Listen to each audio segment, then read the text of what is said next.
অনেক হিম্মত বৃদ্ধিকারী একটি ঘটনা। খুব মালদার এক লোক ছিল। হঠাৎ বড় একটি রোগে তার ইন্তেকাল হয়। তার একমাত্র ছেলে ছিল নওজোয়ান। কিন্তু কোনো নওজোয়ান বিনা পরিশ্রমে কোটিপতি হয়ে যায়। অধিকাংশ নওজোয়ান সঠিক পথে সে মাল খরচ করতে পারে না। এই যুবকও শরাব, জেনা, বদকারী সহ সব ধরনের গুনাহে লিপ্ত হয়ে গেল। তার বিধবা মা খুব নেককার ছিলেন। ছেলেকে বারবার বোঝাতে লাগলেন, কিন্তু যৌবনের তাড়নায় যুবক মায়ের কোনো কথায় কানে দিত না। সে যুগে সে এলাকায় সৈয়দুনা হযরত হাসান বসরি রহমাতুল্লিল আলামিন ছিলেন। মা তার ছেলেকে হাসান বসরির কাছে নিয়ে যাওয়ার অনেক চেষ্টা করেও ব্যর্থ হয়েছেন। ছেলে বেপরোয়া জীবনযাপন করে যেতে লাগলো। এক সময় সে ছেলেটি এক মারাত্মক রোগে আক্রান্ত হয়ে গেল। তৎকালীন ডাক্তার অর্থাৎ কবিরাজ বলে দিল, এই ছেলেকে আর বাঁচানো যাবে না। সাধারণত যারা গুনাহে ডুবে থাকে তারা এমন ভয়ানক রোগে ফেঁসে যায়। যুবকের শরীর দিন দিন খারাপ হতে লাগলো। এক সময় যুবক নিজের ভুল বুঝতে পারল। সে তার মাকে ডেকে বলে, মা, আমি তওবা করতে চাই। তুমি আমাকে অনেক বুঝিয়েছ, আমি বুঝিনি। এখন আমার বুঝ এসেছে। আমি হলাম দুনিয়ার কিছুদিনের মেহমান। তুমি হাসান বসরির কাছে যাও। তাকে বলো, এক যুবক গুনাহগার, বদকার, মৃত্যু পথযাত্রী। সে তওবা করতে চায়, তো তওবা করতে জানে না। তিনি যেন এসে আমাকে তওবা করান। সন্তানের কথা শুনে মা খুশি হয়ে গেলেন। পর্দার সাথে হাসান বসরির কাছে চলে গেলেন। মহিলা হযরত হাসান বসরিকে বললেন, হযরত, আমি সে বিধবা মা যে বারবার আপনাকে আমার ছেলের জন্য দোয়া করার দরখাস্ত করতাম। আমার ছেলেটি খুব অসুস্থ, বিছানা থেকে উঠতে পারে না। সে এখন আপনার হাতে তওবা করতে চায়। কিন্তু হযরত হাসান বসরি বলেন, আমি এখন তো যেতে পারবো না, কারণ এখন আমি হাদিসের দরস দিব। অসংখ্য লোক হাদিসের দরসের জন্য অপেক্ষা করছে। আমি এখন যেতে পারবো না। এ কথা শুনে মা বেচারি উদাস মনে ফিরে গেল।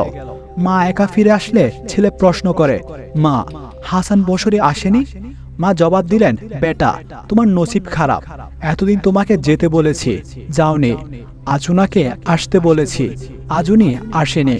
এই কথা শুনে ছেলেটি কাঁদতে লাগলো আর বলতে লাগলো, মা, তুমি সাক্ষী থাকো, আমি আল্লাহর বারেগাহে তওবা করছি। হে আল্লাহ, তুমি আমার এই গুনাহগারকে ক্ষমা করার জন্য হাসান বসরির মহতাজ নও।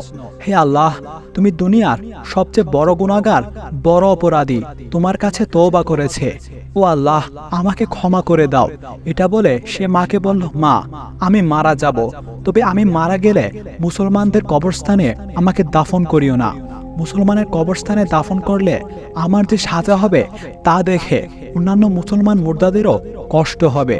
আর আমার মৃত্যুর পর আমার লাশটি মরা কুকুরের মতো এলাকার অলিতে গলিতে রশি দিয়ে বেঁধে হেঁচড়াবে, যাতে এলাকার যুবকেরা শিক্ষা গ্রহণ করে। মা, আমার শেষ দুটি ইচ্ছা পূরণ করবে। এ কথা বলে কালমা পড়তে পড়তে যুবকটি মৃত্যুর কোলে ধরে পড়ল। এত সুন্দর কালমা পড়ে পড়ে মৃত্যু করার পর মা পর্দার সাথে চলে গেল হযরত হাসান বসরির কাছে। অনুরোধ করল, হুজুর, আমার ছেলের জানাজার নামাজটি আপনি পড়িয়ে দিন। কিন্তু হাসান বসরি বলে দিলেন, যে লোক জীবনে এক ওয়াক্ত নামাজ পড়েনি, আমি তার জানাজা পড়াতে পারবো না। এ কথা শুনে মা কাঁদতে কাঁদতে ফিরে আসলো। এলাকার লোকজন গোসল দিল, কাফন পরালো। জানাজা কে পড়াবে এ নিয়ে পরামর্শ হচ্ছিল। এমন সময় হযরত হাসান বসরি এসে হাজির। সকলে হাসান বসরিকে দেখে আশ্চর্য হয়ে গেলেন। হাসান বসরি বলেন, আমি যুবকের মাকে ফিরিয়ে দেওয়ার পর দুপুরে বিশ্রাম নিচ্ছিলাম। চোখ লেগে আসলো। হঠাৎ কানে আওয়াজ আসলো, হাসান, তুমি আমার কেমন হলে? আমার একজন দোস্তের জানাজা পড়াতে কিভাবে অস্বীকার করলে?